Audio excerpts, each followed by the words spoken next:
Assalamualaikum warahmatullahi wabarakatuh. Kami dari kelompok molekul yang terdiri dari Abdul Rasid Ritonga, Desiona Siaan, Siti Fatima Siregar, dan Raina Harahap ingin mempresentasikan tentang lipid. Salah satu kelompok senyawa organik yang terdapat pada hewan, tumbuhan, atau manusia yang sangat berguna bagi kehidupan manusia adalah lipid.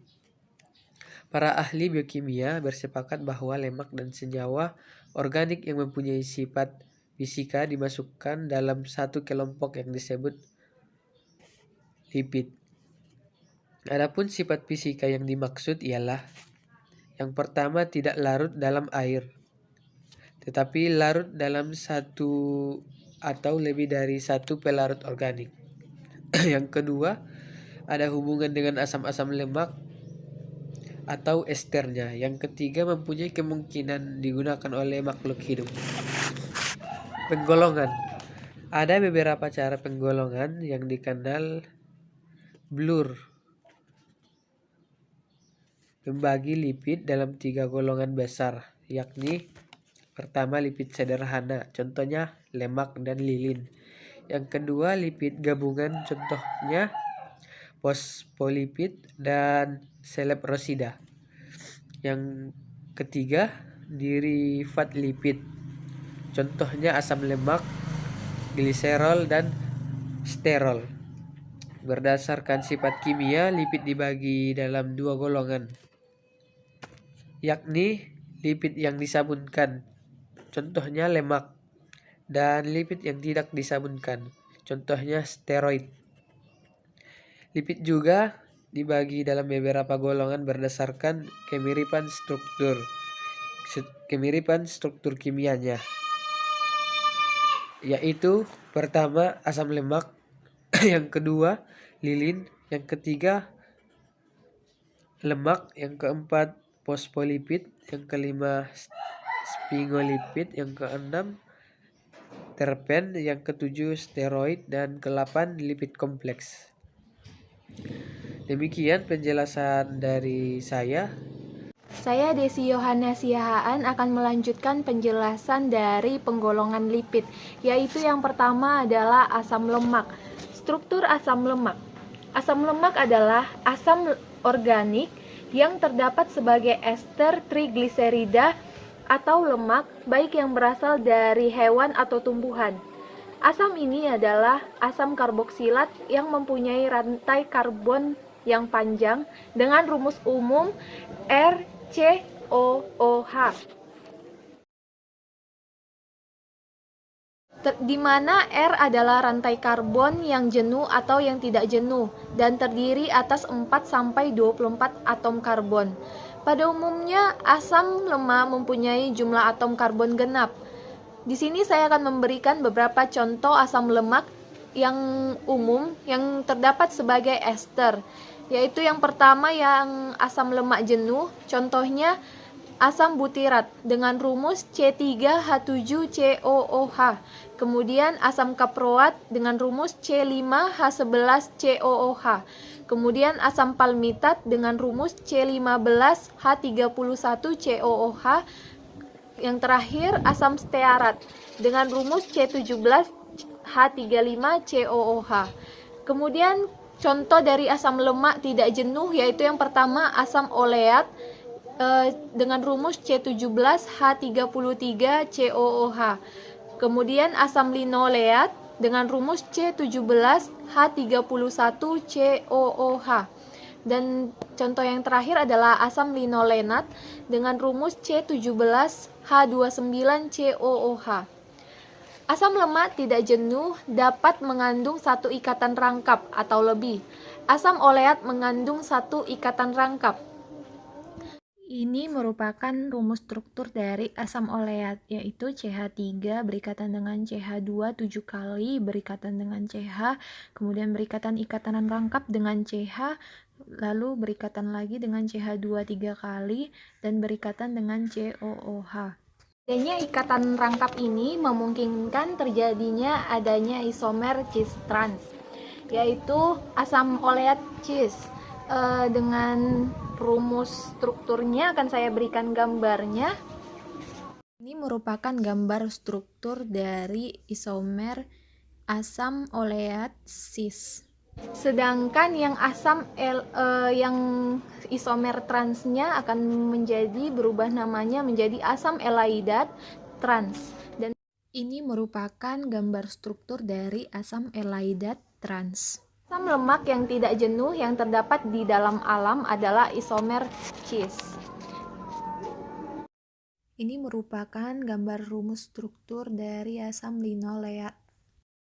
Asam linoleat tadi mempunyai 2 ikatan rangkap, sedangkan ada pula asam linolenat yang mempunyai 3 ikatan rangkap, yaitu saya berikan gambar strukturnya yang asam linolenat alfa yang di atas dan asam linolenat gamma yang di bawah. Saya Roina Harahap akan melanjutkan penjelasan dari saudara Rasid dan saudari Desi Yohanes Yahaan. Sifat fisika asam lemak. Asam lemak jenuh yang mempunyai rantai karbon pendek, yaitu asam butirat dan kaproat mempunyai titik lebur yang rendah. Ini berarti bahwa kedua asam tersebut berupa zat cair pada suhu kamar. Makin panjang rantai karbon, makin tinggi titik leburnya. Asam palmitat dan stearat berupa zat pada suhu kamar. Apabila dibandingkan dengan asam lemak jenuh, asam lemak tidak jenuh mempunyai titik lebur yang lebih rendah. Asam oleat mempunyai rantai karbon sama panjang dengan asam stearat. Akan tetapi, suhu kamar oleat berupa zat cair. Di samping itu, makin banyak jumlah ikatan rangkap, makin rendah titik leburnya. Hal ini tampak pada titik lebur asam oleat. Kelarutan asam lemak dalam air berkurang dengan bertambah panjangnya rantai karbon. Asam kaproat larut sedikit dalam air, sedangkan asam palmitat, oleat, dan linoleat tidak larut dalam air.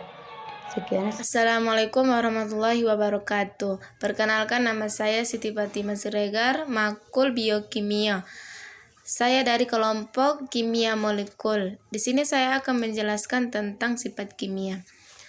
Asam lemak adalah asam lemah. Apabila dapat larut dalam air molekul, asam lemak akan terionisasi sebagian dan melepaskan ion Ha+. Dalam hal ini pH larut tergantung pada konstanta keasaman dan derajat ionisasi masing asam lemak. Apabila ionisasi asam lemah digambarkan sebagai, maka Ha menghasilkan H+ tambah A-. Ka sama dengan H H+ A- per Ha. Atau dapat diubah menjadi Ha+ sama dengan Ka Ha per H+. Apabila kita ambil logaritmanya, maka diperoleh log H+ sama dengan logaritme Ka sama dengan logaritme Ha per A-. Dan dibalikkan dengan -1, maka min logaritme H+ sama dengan min logaritme Ka kurang logaritme Ha per A-. Apabila persamaan ini digunakan pada asam lemak dan ionisasi asam lemak dituliskan sebagai R kurang COOH menghasilkan R kurang COO- tambah Ha+. Asam lemak dapat bereaksi dengan basa membentuk garam. R kurang COOH tambah NaOH menghasilkan R kurang COONa tambah A2O. Garam natrium atau kalium yang dihasilkan oleh asam lemak dapat larut dalam air dan dikenal sebagai sabun. Asam lemak yang digunakan untuk sabun umumnya adalah asam palmitat atau stearat. Minyak adalah ester asam lemak tidak jenuh dengan gliserol. Sabun digunakan sebagai bahan pembersih kotoran, terutama kotoran yang bersifat seperti lemak atau minyak karena sabun dapat mengemulsikan lemak atau minyak. Jadi sabun dapat berfungsi sebagai emulgator. Sabun mempunyai sifat dapat menurunkan tegangan permukaan air. Hal ini tampak dari timbulnya busa apabila sabun dilarutkan dalam air dan diaduk. Asam lemak tidak jenuh mudah mengadakan reaksi pada ikatan rangkapnya. Dengan gas hidrogen dan katalis Ni dapat terjadi reaksi hidrogenasi, yaitu pemecahan ikatan rangkap menjadi ikatan tunggal. Minyak kelapa sawit atau kopra mengandung asam lemak padat. Ini adalah satu proses pada pembuatan margarin dari minyak kelapa sawit. Karena ada ikatan rangkap, maka asam lemak tidak jenuh dapat mengalami oksidasi yang mengakibatkan putusnya ikatan C sama dengan C dan terbentuknya gugus min COOH. Sampai sinilah yang dapat saya sampaikan, kurang dan lebihnya saya mohon maaf. Saya akhiri dengan salam. Wassalamualaikum warahmatullahi wabarakatuh.